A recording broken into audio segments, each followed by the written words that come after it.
Comfort breeds complacency. Well, let's start with some definitions first. All right.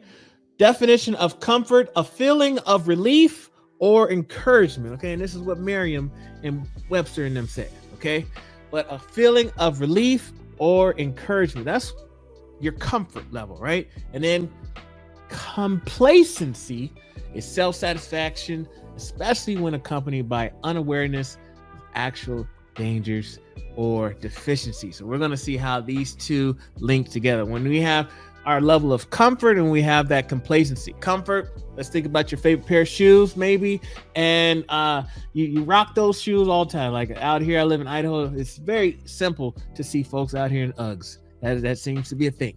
Comfortable, right? I've never had a pair, but folks be rocking them like it's no tomorrow. Okay, and sometimes you see them all beat up and they look pretty run down, but it is what it is. All right, now why are we talking about this? All right, let me share a quick little story. My very first new car that was a 2008 Pontiac G6. I had a 2008 Pontiac G6. I had just got it that day, and so as you can see, I was posted up, posing, doing my thing. I was excited, right? I just graduated from college, had a nice little job going on. I hadn't started teaching yet, and I got this car, kind of like my graduation gift to myself. Now, I don't want to talk bad about Pontiac G6s. Okay, that's not what this is about. However, I'm going to share a little story with you. Okay, because it wasn't that long. I probably would say within a couple years, one of the windows stopped working. Like it just would not. Matter of fact, the whole switch I think went out, and so the windows would not roll. So all four windows. Like I just got used to rocking AC all the time. I was a young, fresh out of college person. I wasn't making a lot as a teacher, and I couldn't afford to get the whole panel fixed or whatever, and it was out of warranty, so I just wasn't able to get it done. And so I went just pushing that car all the time because everything else worked fine. I went and never got the window fixed. So the window was broken. And I kid you not, I've had people, I let people borrow the car and I forget to tell them, hey, don't try to roll those windows down because you're going to get your feelings hurt. I forget to tell them. And then they'll, tell me later, hey man, I was trying to do your windows with the what? Oh yeah, my bad. I totally forgot, right? But you get used to it, right? It's comfortable. I get in the car, comfortable. I love the car. And I never got anything fixed. Okay, I didn't get the windows fixed. Now, what can we learn from a broken window? Okay, what can we learn from that experience that I had? Okay, I'm gonna share. When we look at it from a educational standpoint, okay, think about that broken window from an area of, I was used to driving the car, point A to point B. I was used to just, maintaining the AC, making sure the AC was good to go. I became very complacent with my travel, my transportation. Now, there's some areas that we can look at when it comes to rocking a broken window. First of all, acceptance of dysfunction. Okay, just like a broken window that never gets fixed, we become comfortable, and we say, you know what? It's part of my normal routine, and instead of addressing it, we just tend to tolerate it. And that's why I tell y'all all the time, I do not like the word tolerance, because I just feel like you're complacent. You just accept what it is and you go from there. But that's why I don't like tolerance, because it's not, there's a problem, but you know what? I'm probably not going to deal with it. I'm just going to tolerate it. But when we don't fix anything, when we just let the window be broken, when we're in our schools and we notice that there's challenges there, and you know what? Oh, I don't have enough money to fix it. Right? We don't have the funding, or we don't have the time. I don't have the staffing. You know what? It'll be okay. No one said anything yet.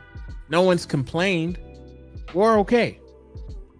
So we accept the dysfunction, which leads to delaying necessary repairs. The longer we allow things to be broken, the longer we allow dysfunction to take place, that delay continues to go on. And guess what? It's going to make things worse. And it's also going to open up opportunities for further damage. Let's say that there's challenges within our curriculum and we notice that, you know what, I don't have the time, or I got too many brand new teachers. I got too many things on my plate. And as a result, we accept the dysfunction, we delay those repairs, and we risk further damage. Test scores go down. Assessments, attendance goes down because we ignored it.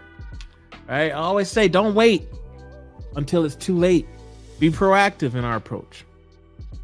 Ultimately, we end up with a lack of improvement. There could have been opportunities for professional development. There could have been opportunities for personal growth. Maybe there was a teacher that we were having challenges with. And we, again, felt like there wasn't enough time. And so we accepted it.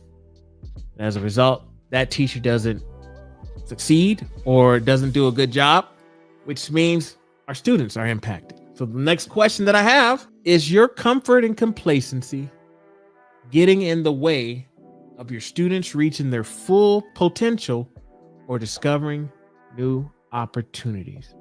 See, it's crucial to recognize the parallels between a broken window like I had. I didn't have the money. Whatever excuse it is, whatever your broken window is, all right, whatever excuse that may be, and the reason why you can't get it fixed, but how that can lead to a lack of improvement. When we say that we are here to create a sense of belonging for our students, right? We want all of our students to feel accepted, supported, and included. And we recognize that there's an influx of students from out of the country, and they're new Americans. Or we have students who are, maybe they're in our special education program. And we recognize there's some areas that we could improve. Sometimes we don't even think we have a challenge. We just say, oh no, that's not our school. But we're not willing to really dig in, or it's just too much effort. We don't have enough time and energy to address these challenges, and we accept that dysfunction. My good buddy Ken, author of Ruthless Equity, says the number one enemy of equity, doing that equity work, is complacency. It's the ops. The number one.